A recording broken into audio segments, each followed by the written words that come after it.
Well, hello everyone, welcome to a new season, Season 4 of my F1 2012 career mode. I am LovesBuds, and we're at Round 1 Australia.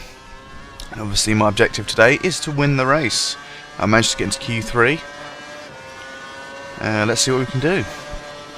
So I managed to get my contract offer from McLaren at the end of the last race, after Brazil. I actually had 4 contract offers on the table, one from Ferrari, one from Lotus, one from McLaren and one from Red Bull. I wasn't going to Red Bull because I just don't do Red Bull. I would if I was in real life, but no, not in this game. I don't want to go to Red Bull. Thank you very much.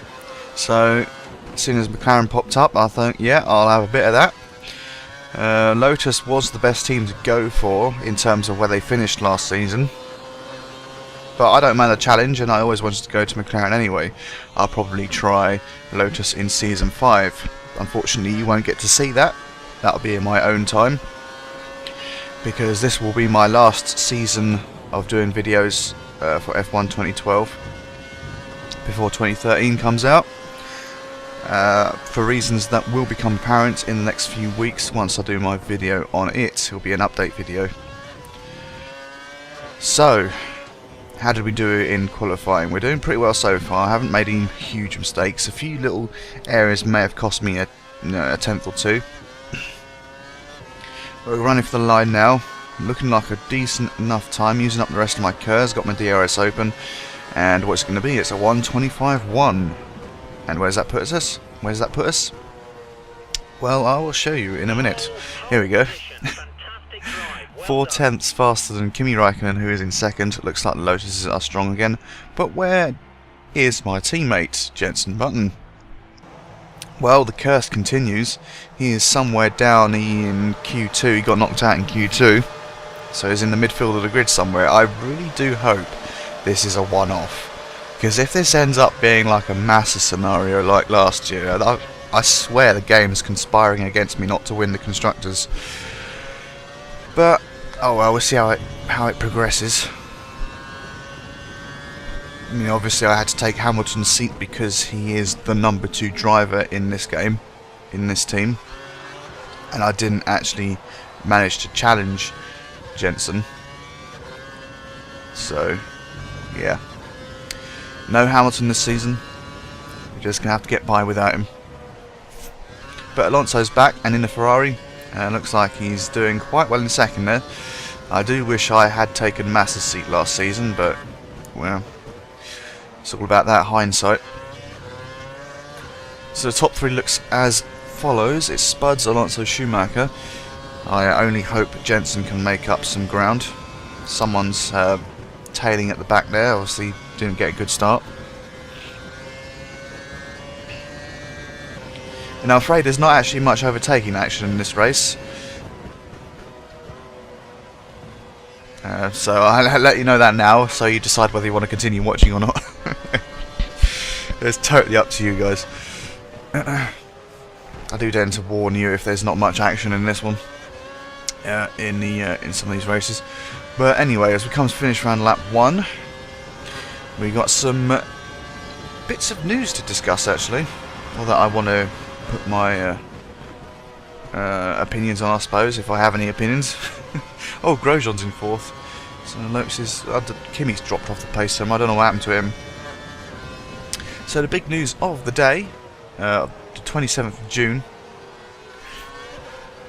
is that Mark Webber has announced his retirement at the end of this year.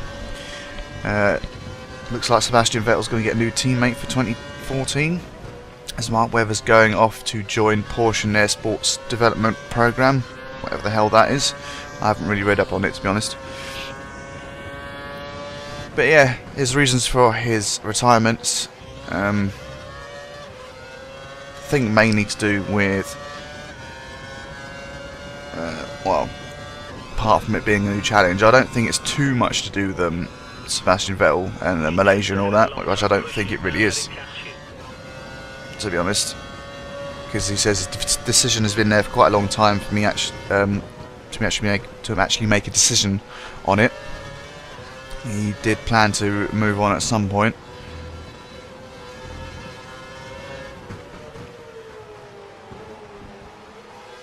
Um, but yeah, after 11 years, he's calling it a day, and good luck to him and what he does next. You'll probably see him in next year's Le Mans 24 Hours or something like that with Porsche. Especially with the new regulation changes in F1 coming into force next year, he feels the timing is right to move on. So that leaves, yes, as I said, it leaves a space open for someone to fill a gap in Red Bull. Vettel says he would like a say on it. I kind of hope he doesn't, but still, because you know he's going to pick someone that, you know, won't show him up. That's for sure. Because obviously he wants to be top dog. Everyone does in their teams. They want to be top #1 spot.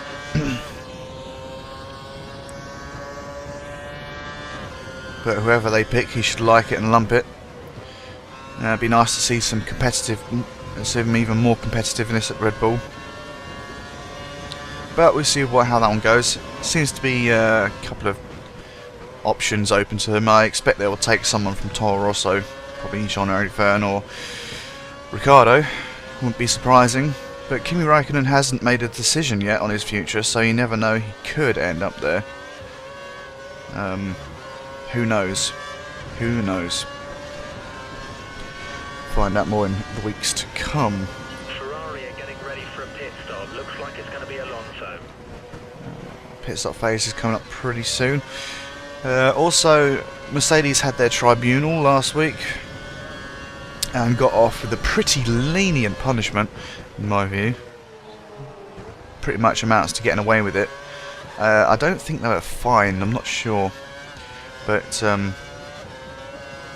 all they basically got was a ban from the young drivers test, which seems the punishment is equal to the crime pretty much, because they done that 1,000 kilometers on for the Pirelli test. The young drivers test is about the same distance, so they sort of took that away from them and didn't really reprimand them any further, which the other teams are a bit pissed off about. Unsurprisingly, they would have liked to see a bit more of a harsher punishment dished out, but that's just how the freaking cookie crumbles. You're within 1 second of the car behind. He will use DRS. Yeah, DRS, blah blah blah blah. Chill, just chill. I got this under control, I think. But yeah, which means Red Bull have been threatening to have their own little private test and not take part in the young drivers test, which I think the young drivers test has already happened. I'm not actually sure. I haven't been able to catch up on very much over the last few days. That they had their own private test, seeing as they pretty much think they can get away with it now, just out of spite, you know. But we'll see if they actually carry on, go through with that.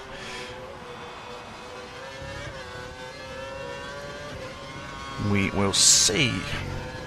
And also last week, Renault unveiled their new V6 engine, to the dismay of many so-called hardcore fans, who seem to think that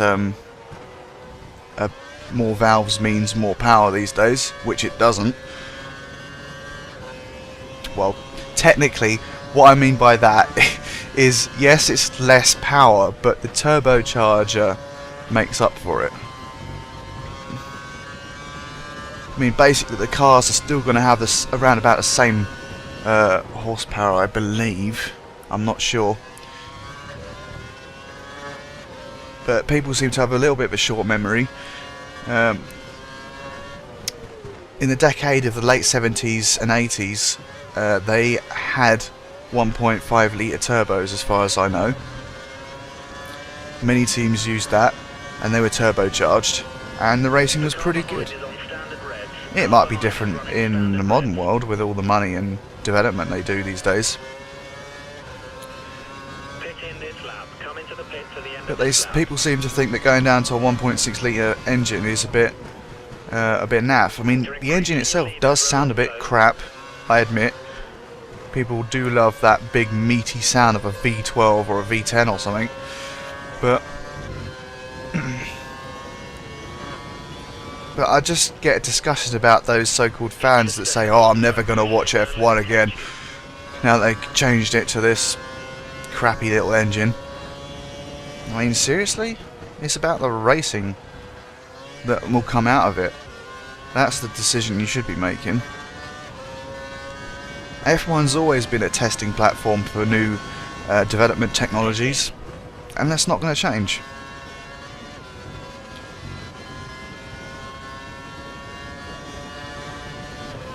You've just got to face the facts that in the modern world engines are getting smaller, more efficient, and still keeping around about the same power. Plus they've got this new energy recovery system, which will be called ERS, I assume, and that will be a much longer boost from the current 6.7 seconds you get with KERS currently to 33.3 seconds, and that's a lot of gain at each lap. Go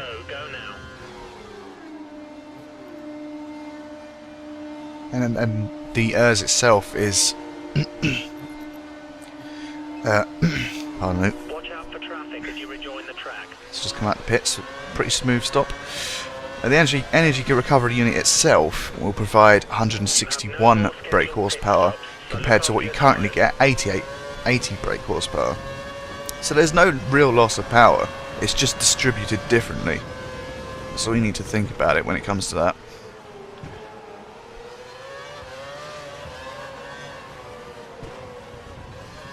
And also the RPM has been reduced to 15,000, which is not really a big deal anyway. You know, especially if the cars are still achieving the same sorts of speeds. It'll just be interesting to see how the designers make the cars next year and how the drivers cope with the changes.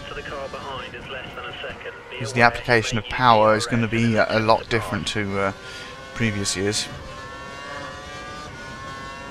Which a lot of these F1 guys say, you know, it'd be interesting, be a battle of the drivetrains, so to speak, how the power's put down. Whoa, nearly had a big moment there.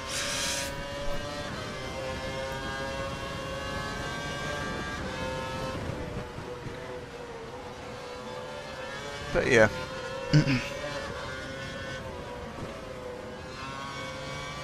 It's just kind of a bit silly to say that you're not watching F1 again because they moved down to an engine that's a smaller capacity. That is a little bit pathetic in my view, and if you don't want to watch F1, don't watch it. Like anyone really cares. What individuals do. If they do it en masse, maybe they would take notice, but you know, a few individuals that say they're hardcore fans and still don't realise that F1 is a testing ground pretty much for new technologies, then, you know, go watch something else. It's fine by me. I'm still going to watch it. It's all about the racing for me, and if the racing improves, then it's all the better for it. That's a big if. You know, in previous years you still got the big guys near the top, so I wouldn't be too surprised if the order stayed around the same. You might get a few changes in the midfield, possibly. Might even be moving up to the top teams, but generally that probably wouldn't happen. But I reserve proper judgment until I see it next year, to be honest.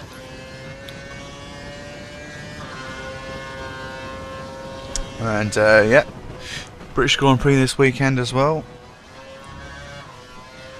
And Williams celebrate their 600th Grand Prix as well, which is, I think I heard it was technically their 599th Grand Prix, but they're celebrating it at Silverstone because it's the home Grand Prix, of course. I think Claire Williams, the deputy team principal, pretty much said that their 600th Grand Prix was actually in Germany, but they're choosing to celebrate it in Silverstone. I mean, why the hell not? Why wouldn't you celebrate it at home? But yeah, also another little bit of news as well. Paul di Resta, I didn't actually know he had a contract to Force India for 2014. But recently the team said that they will not block any move to a bigger team if he was offered that. I would be surprised if he ended up getting into the top team, because he doesn't seem... I don't know, I really do want him to do well. He just doesn't really... You don't think of him and go, wow, he's a great driver. He's a very good driver, very consistent. But we'll have to see what happens on that front. But at least we'll see him in the car, or at least on the grid for the next year, which is quite nice. Just wondering where Jules Bianchi would end up going, because I expected him to be in a Force India seat by 2014 with the deal with the Ferrari engines, but I don't think that deal with the Ferrari engines is actually going to go through anyway, so that's not really an avenue for him, I don't think. But he might get offered Sutil's seat anyway, you never know. But Sutil's a pretty good driver as well, so you know, you got all those transfer rumours to come in the next couple of months, so it should be interesting to see where people end up now that Mark Webber's going. Bianchi might get into Toro Rosso, possibly, because Bianchi's pretty much the best driver at the back of the grid at the moment, in my view. He seems to be outperforming everyone down there. So yeah, we'll see, as I say. You have a 4-second lead over the car behind. 4 seconds.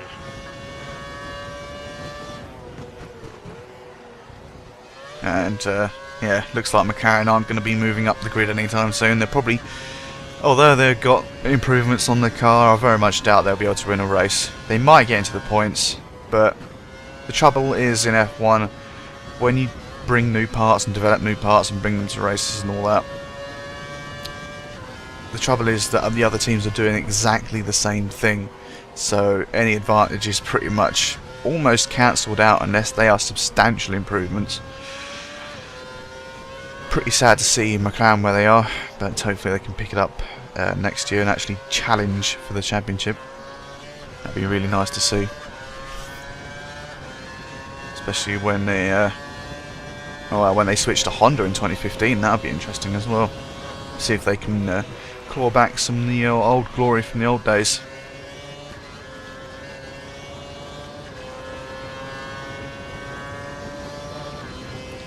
Grosjean sits fastest lap. Yeah. See, this is where my times start to fall as well. Well, not fall. What am I talking about?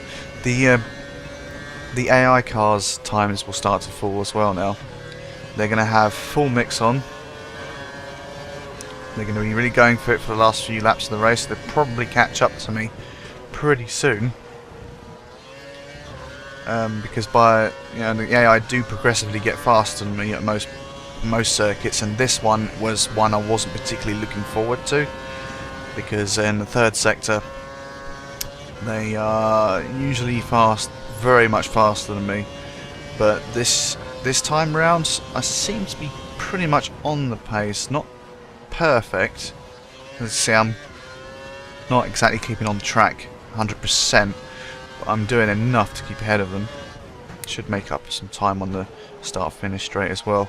Got half my cars left.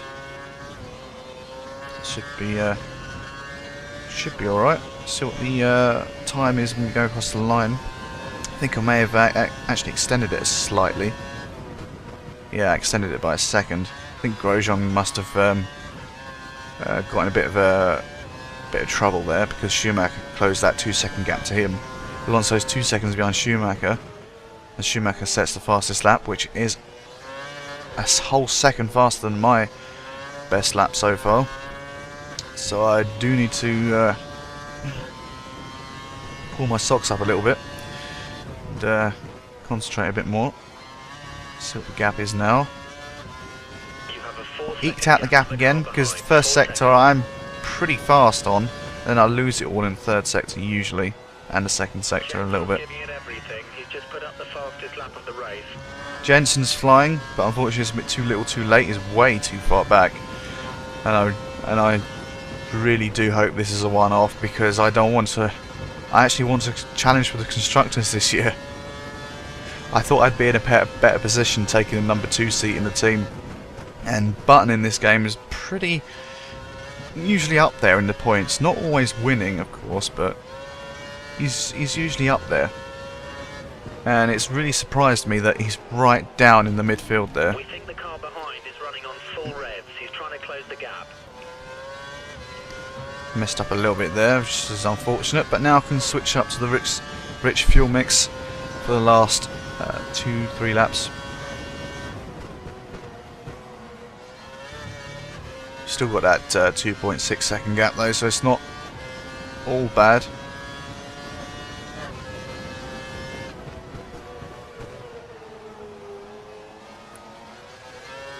And this may actually be the first time I've won in Australia on this game, in this career, should I say.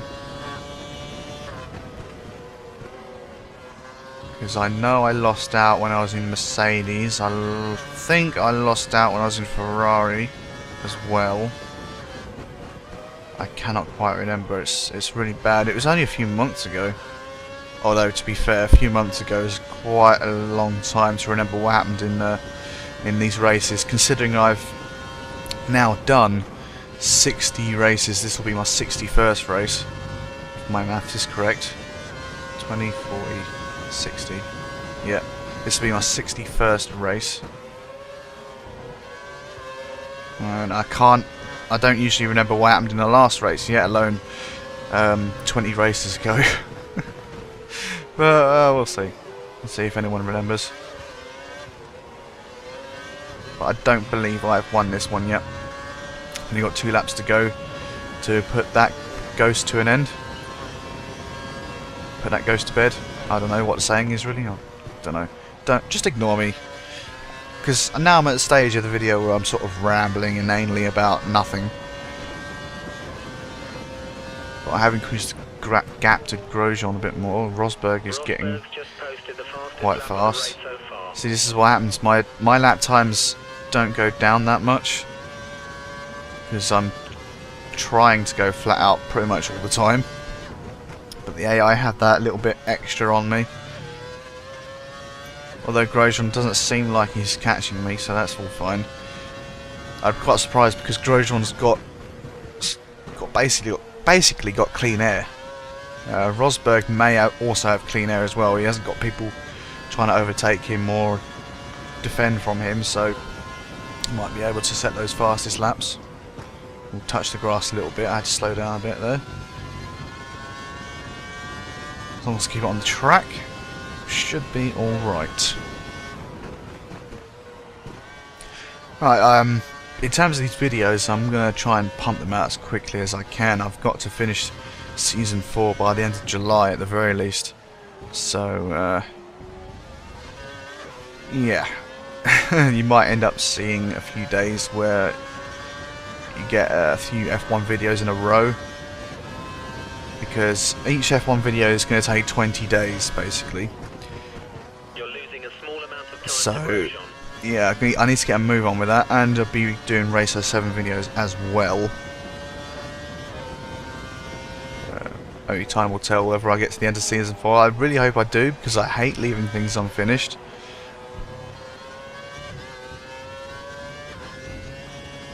So, yeah, it's going to be interesting. I'm going to have to put a lot of F1 in over the next few days.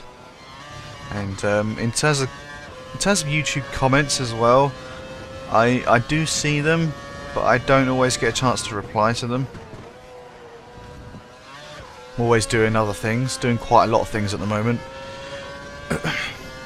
And I tend to answer them in bulk when I have the time. So if you've posted a comment and it's taken like 2 or 3 days to reply, that's not because I can't be asked. It's because I keep either forgetting or I've had other things to do. Because I basically just make these videos and upload them, and don't do much else really on YouTube, apart from when I'm at work. I tend to watch a few YouTube videos, but that's about it. But obviously being at work, I can't really concentrate too much on anything else. But there we go. Just had to fly by the pit wall there. See what the guys were. Obviously they're invisible. So Jensen finished in 12th, which is really disappointing. He did make up a few places though, so it's not all lost, but Marusha did finish in front of him. Looks like Marusha are on the up this season as well. Charles Peak finishing in 11th. Lotus is doing well, Mercedes doing well, Ferrari's both finishing in points. Massa now finishes in the points, of course he does, when I'm not in the bloody team. But there you go, Caterham and HRT at the bottom, Toro Rosso mixing up the back markers. Williams doing slightly better, Pastor Maldonado in the points. Drivers' Championship. Keep this up and we'll be crowning you champion at the end of the season. Yeah, let's hold our horses. You know, obviously Drivers' Championship exactly the same as the results, so nothing much to report there. But we're off to a storming start. You can see Lewis Hamilton at the bottom there, sitting out this season. It's a shame they can't move teams, but the license doesn't allow that, so it's unfortunate. But it does mean Mercedes are actually leading the Constructors' Championship, followed by Lotus, then McLaren. A gap of 2 points between the three of them, pretty much. So I could end up being missing out on the championship again. I'm not careful, but looking good for the Drivers' Championship at the moment. But it's only race 1, 19 races to go. So join me next time for round 2 in Malaysia. I'll see you then.